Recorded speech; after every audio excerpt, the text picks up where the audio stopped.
So I'm on two YouTube platforms right now because the Facebook, I told you yesterday that whenever I want to post my video, it's like the Facebook owner or the workers there, they are not in agreement in what I am discussing with the people of the world.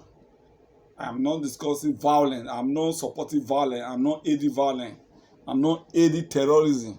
I don't know the reason why they are not in line with my videos or with my broadcasts. So let's use my YouTube platform. This one definitely will go viral because the video is not going to be too long. If I'm going to do any video that is long, that will when I will need Facebook. You know, maybe I will try to create another Facebook platform. You know, and besides that, if I have to create another Facebook platform, I will need to buy a phone. You understand? So, my brothers and sisters, let me just help and share the testimony of the Lord. Because the testimony is not only from the Bible. It's not only when you are preaching the good news.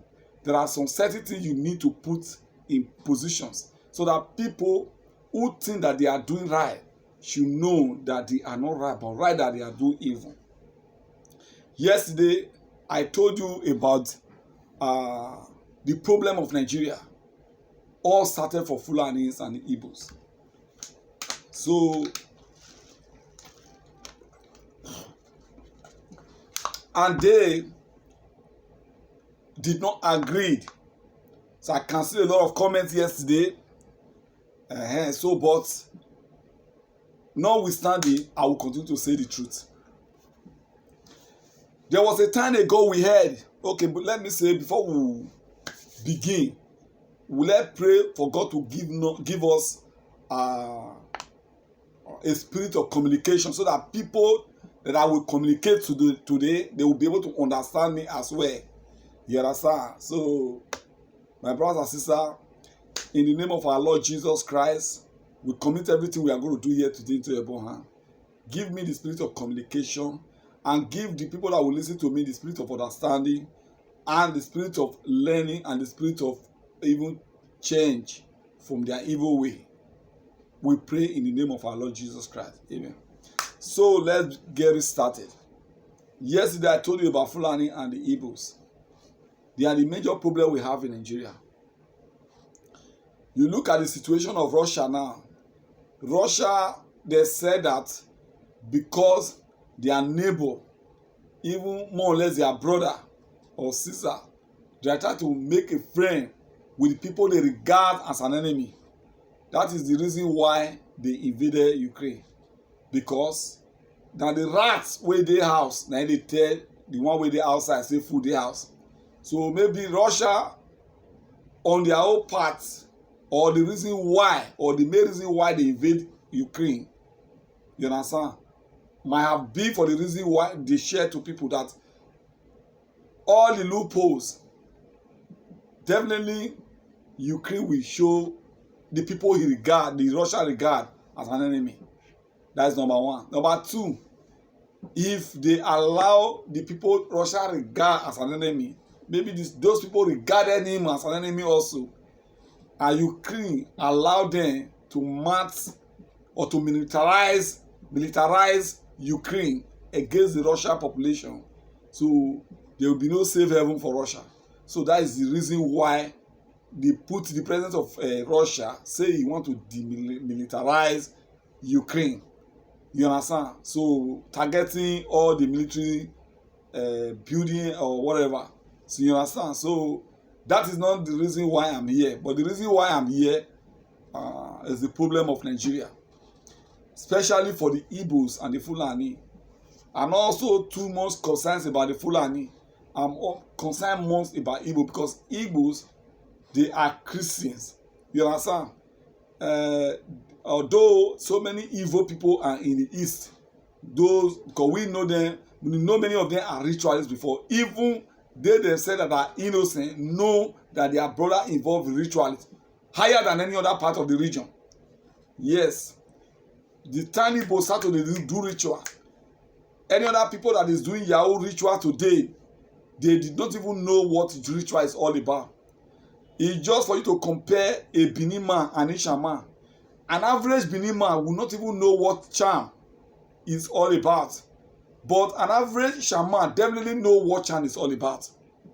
A little boy in Isha know what charm is all about. You know what is called charm. So that is the reason why I said when Igbo were doing rituals, other places were learning. They did not even know what ritual is all about, but they will be engaging in rituals. Then in Yoruba land, you see occultist power.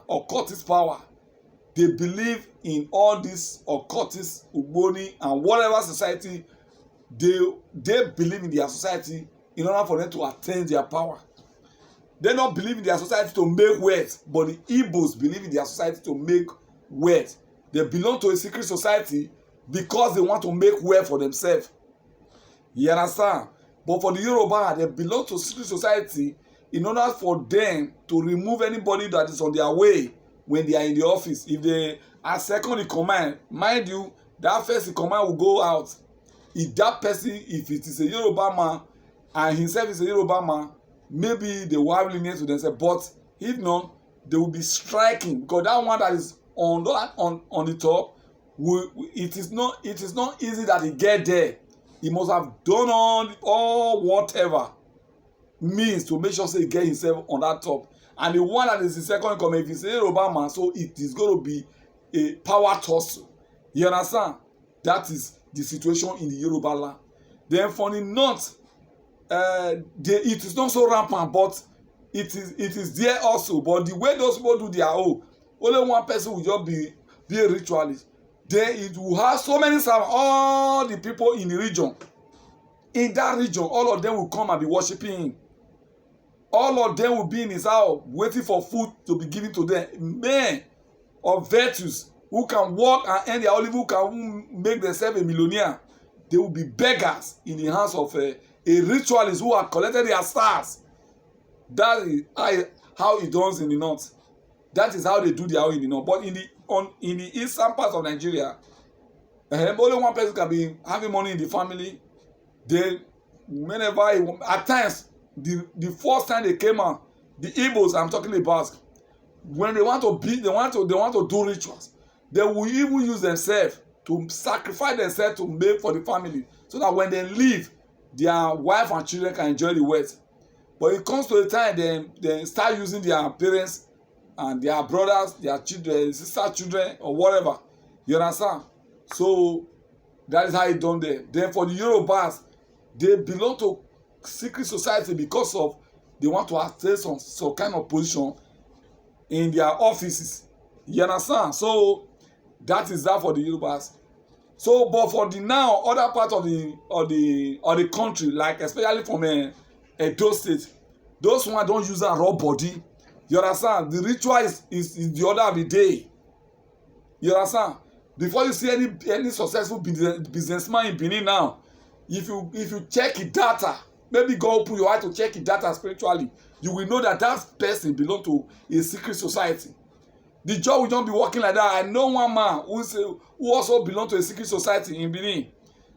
He said when he was growing up, he said, this one they do the same business with this one. Why he say this one they grow, but this one not they grow? Not knowing that, he give example that maybe the person that is always growing, that is his mother that is a witch, do normally go to the witchcraft oven to collect every other person blessings and give it to his son, and his son will be prospering. No, he just give that example. Even the witch that doesn't have such power, the witch will even open business, the business will not grow. But the ritualists, once they open that kind of business, they will know what they will give them in their occultist meeting. You understand? They will place it in their store. They will be collecting wealth, making wealth. You understand? And they will be prospering, where other people around them doing the same business with them will be going down. You understand? So, but that is not the reason why I am here. So the reason why it's just a preamble of my broadcast today. The reason why I'm here, I'm talking about the Fulanis and the Ibos. If these two tribes, if they can omit these two tribes away from Nigeria, Nigeria will have peace. I told you yesterday, if they can omit Igbo people and the Fulani away from Nigeria, because they have something so similar. You know the reason why I'm telling you, Igbos and the Fulanis have something so similar. I come across an Hausa man when I was in Nigeria. I asked a certain question. I said, why is it that there is so much problem in the north? Fight every time. Why Hausa love problem? He told me, and he swear by his God, that Hausa man will not make trouble for any reason. He said the people that you see that is causing trouble are the Fulanis. These are the people that is causing trouble.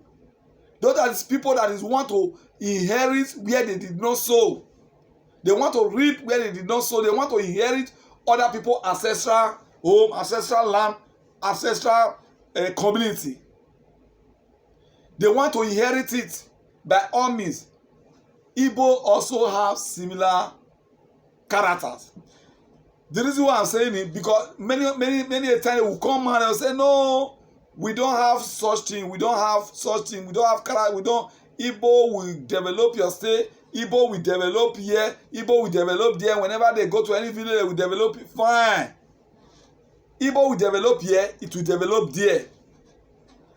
In the whole of Igbo land, how many businessmen from another region, say it's a Yoruba man, it's an Hausa man, it's an Edo man, it's an Ibibio man, it's an even it's an Ijaw man, very close neighbor, that have a business in Anambra, in Enugu, in Abia, or in Imo. No one. And you will not ask, is it that when you open business in the east, that people will not patronize you? Why people are not running there to open a business? Yoruba man who want to open a business will not go to the east and open a business. So want to open their business in Abuja. So want to open their business in Kano and Lagos and Ibadan and other places. Why is it that they are not going to the east? You will think that maybe they hate the Igbos, or they are afraid of Igbos. No. The reason why they don't go to the east is because the Igbos, the land they have, they said that it is not even enough for them, not to talk of giving it to another person. But these same people will decide to go to another region, another area, where they don't even have anything concerning ancestral home, ancestral land, ancestral community. They will go and buy a land, they will go and open their business there. Is it only Igbo that have money in Nigeria, that have money to buy a land from another region? Don't you think that other people have money to buy land in the east and build houses and open their business in there? But because the Igbos have made up their mind that even their land, it is not enough for them alone, no talk of giving it to another person, you understand, to buy. Whether the land is there, nobody is using it, they don't care. They'll just keep it for themselves alone. Let me give you an example. Maybe you will not be able to understand what I'm trying to say now. Okay, look at their girls. Look at their girls. Before you can marry an Igbo girl, we know that their girls are very beautiful, very attractive. Many people want to rush over and marry any of them. But mind you, you will also meet a woodlock. You cannot. You know why? You cannot marry them because you know why? Because an Igbo girl, their custom or their way of doing things is that right from the day they born them, the filibuto they use in taking care of them, they will keep it. The baby food, right from the day they start feeding, they will keep it. Even when their mother is feeding them and she is hungry, and she decide to buy food to eat in order for you to feed her baby, that food, as long as it concern that baby, then we write it down until the day when you are going to pay the bride price of that little girl they just born. When she grow up and she want to marry and you want to pay her bride price, all those things they use in taking care of the girl. We are not talking about the university now, the nursing school, the primary school, all the books they buy, all the school material they buy, all the school fees they pay, they will write it down. You understand? Till university level, if you are lucky to just the one that just finished secondary school, so you will not be able to pay all to secondary school level, because maybe you love the person and whatever the bill they give you, you don't want to say no, you want to pay. You understand? So they will bring all this thing out, you will need to pay. And mind you, they are not doing it to foreigner alone, but they are also doing it to their own people. I have a friend called Uche, Godwin Uche. His name is Godwin Uche. This guy is from Imo State. He married an Anambra State girl. But at this time around, when the thing happens to him, he was not shifting blame to Anambra. It's all like only Anambra that practice such a thing. That is the reason why you see grown-up men in Anambra, maybe they will be up to 40, 45 years, they will not be able to marry because they don't have that money to marry. All the money they will pay for the bride price, because Anambra people, they are in form of keeping records about whatever expenses they make on top of their daughter's head, so that any suitor will come, they will bring that list out. The suitor have to pay that list first of all what they have used in taking care of that girl to when you met her. Then after you must have paid all those things, they will now say, okay, now the marriage proper. They will now start bringing bills. You understand, for you to pay. You understand, before you now have to do the final marriage. It's a tug of war. Even though when you are selling human being for someone, it's not even as cost as that. You understand? But they will make it so. So this guy Uche and his girlfriend, they were not married, but they were having children, and they were residing in Benin. There was a little quarrel between them. The brothers of the girl, the senior brother, they are not yet married. You understand? Based on they don't have money to marry, according to him, according to Uche. So because of that, they were all at home. So with the vexation that the Uche just take advantage of their sister having children, and then they said they don't have, and they are not able to even marry because of the situation. You understand? Circumstances, the ibos play their sons and daughters. So they decide to seize the 3 children their sister have for Uche. And these are ibos. Not to talk of someone from another region to say they want to marry an Igbo girl. And mind you, as the thing is affecting the male child or male children in the eastern part of Nigeria, is also affecting the girls. So that's the reason, main reason why many of them will run out from their region to another region to go and marry. They will just do 1 or 2 things there and start having children. Anytime they decide to say, okay, now we have money, we want to come home, all those children you born, they will collect it first. Then you now have to do the proper thing. Except you will not want to follow your wife down to the place she come from. You people will always reside either in Lagos, in Abuja, or in a foreign place, not coming back to the eastern part of Nigeria. That is the reason why so many of them also be a local prostitution. Very local prostitution. If you go to Ogbagwe in Benin, you see beautiful Igbo girls. When they come new, they will all be beautiful. But when the men in the city have serviced them a lot, all of them will be worn out. They will worn out. But the situation is not favoring them for keeping them without being married to a man, because of the expenses the Ibos men have to pay as party to whatever concerns the girl they are going to marry. So let me go further. Then, and for the Fulanis have no regard for their female folks. You know why I say they don't have regard? Not that they are pulling trigger against them. If you go to your internet and Google, you see Fulani residing in the bush. They don't even care about wild animal. They don't even care about snakes. They don't even care about mosquito. They and their wife and children will be living inside the bush. If they decide to live in the bush alone and their wife and children is at home, and they maybe go to the bush and labor or do all kind of things to get money and come back home to take care of their wife and children, that is to say they are living a normal life. Man have to hustle for his wife and children. But mind you, no. Everybody will just be in the same situation. You will see all of them in the bush. Building one kind of hot house.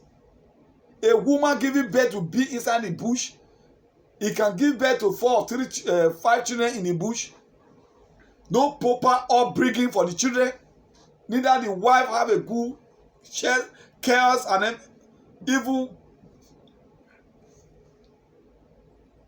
no rest of mind, no peace, no nothing. They will all reside in the bush. And those ones who happen to have money, many of them are ritualists. They will not even care for the upcoming one or the Fulani.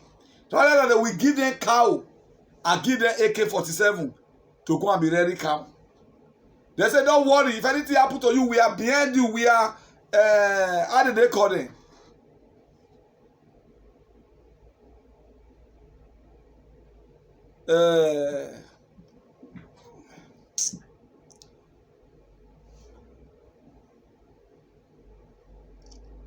That their organization, I'm forgetting the name, whether Fulan or the other one, the popular one. I'm forgetting the name of the popular one. You understand? The group that attack Governor Otton. Mieti Allah. Yes, Mieti Allah. You are not concerned with your people welfare. You send them and give them AK-47 to go inside the bush and rear cow. When those ones have problems over there, maybe by trespass against maybe the indigenous people of where they went to go and rear cow, they trespass into their farm and maybe the cow eat their crops. Those ones will not lay attack against them. You tell them to defend themselves with AK-47. What of if they are not able to defend themselves with AK-47? What happens to them? So they will be get killed. And many of them will also go with their wife and children. At times you see little boy who's supposed to be in the school will be rearing cow. So all this kind of problem with the Fulani and the ibos I'm talking about now, you cannot find such problem in the Yoruba land. Neither would you be able to find such problem in the Hausa place, Hausa community. Neither will you be able to find that problem in other part of the country, whether in Midwestern region, in South, or in the Middle Belt and all. I know everyone have their own problem, but their problem is not so pronounced to the extent that the problem will not be disturbing the Nigerian nation. The problem of the Fulani is so much now that the people of Nigeria are feeling the heat. Also, the problem with of the ibos now is too much that Nigerian people are feeling the heat. Maybe when ibos will come across this video now, we say, who is this? Who is this? And we say we want to leave Nigeria. Nobody asks you people not to leave. Live with 5 states. Don't drag anybody along yourself. Even if 5 states you are talking about now, there is a division among yourself. Where Yoruba create Amotekun, Then the northern part of Nigeria creates I don't know about their group, the Mieti Allah group. Then the people were now expecting the eastern region to create something to defend themselves. These people they are saying that the southern part of Nigeria, they're supposed to be with us. We will drag them. They will not go anywhere. We will drag them. Who say so? When you create Ebubeagu, how many say join together to create Ebubeagu? 5 states. Nnamdi Kanu said that he was approached to be given 5 states and go with the fight and let Nigeria happy. He said no. Why do you say no? You say Uroboma must be an Igbo man. By all means. He was trying to annex all other parts of it's just like what Russia is doing to Ukraine now. Exactly where the Biafran they are agitating for now we are going. This is not how Ojukwu started it. When Ojukwu, because of the aggressiveness of Ojukwu at that time, because the northern part of Nigeria were killing the Ibos, because of the death of this Sultan Sokoto Ahmadu Bello and Tafawa Balewa,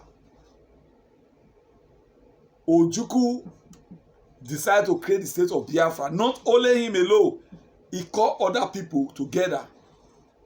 The people he felt that they are definitely will war with him, he called all of them together and create the state of Biafra.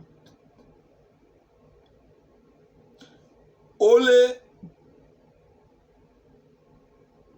Bendese was left out. But in part of Bendese was left out, Asaba people was also working for the Biafran, because so many Nigerian soldiers lost their life in Asaba.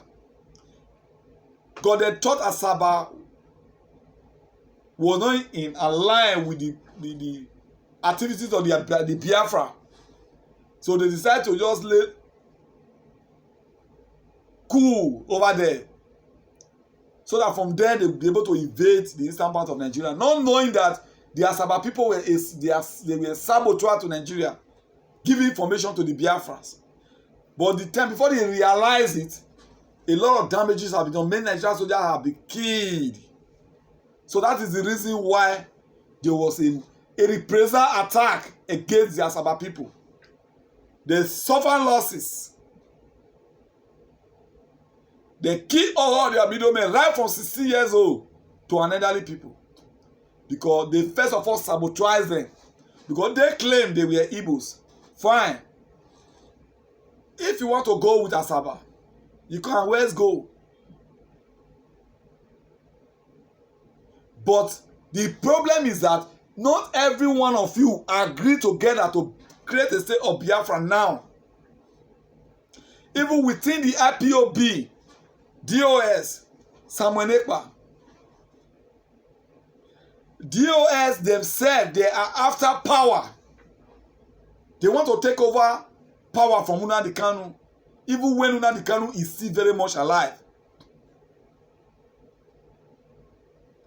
Nnamdi Kanu told them that if whenever he's not around, nobody knows what will happen.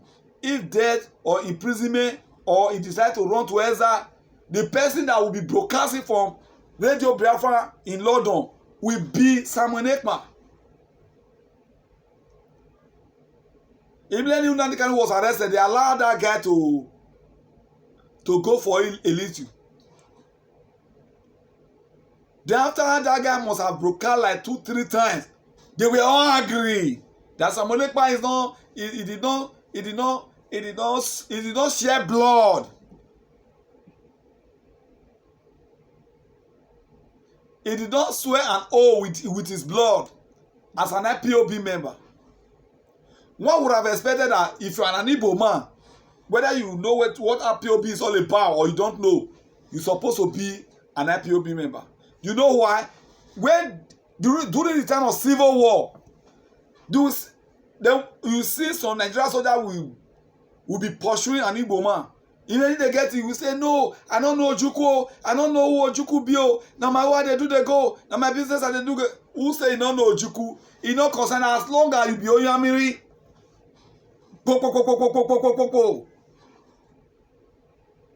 You understand? So, and now you people are trying to create a state of Biafra. Then you are not telling Samuel Ekpa that he is not an oath member of the IPOB. They just gave him like 3 weeks to broadcast. Even he did not even go to Radio Biafra in London. He was broadcasting for your platform, ready to go to Radio Biafra to start broadcasting there because the supreme leader have already give go ahead. But the DOS said, "Now why not lie?" But after the Samuel Ekpa, okay, let me live with them. We want the continuity of the IPOB and the Biafra agitation. But the DOS now, who need to continue from where Samuel Ekpa stopped now, decided to be fighting themselves again because of power struggle, because of the money that involved. They will be sending men if the Eastern Security Network, the commander who put their life on the line in Nigeria, when they listen to Samuel Ekpa, the DOS, they will send the same Nigeria security men. They will lead them on to they say that guy is an Eastern Security Network guy. Go and kill him. They will hide in the shed. No bringing themselves out. They will give that information out. Nigeria security men will go there and kill the person. And the person that sabotaged that guy is an IPOB from DOS. Why? Because they listen to Samuel Ekpa. So you see problem even within themselves. Now here came Ebubeagwu, of which the DOS or Samuel Ekpa then knew very well that Ebubeagwu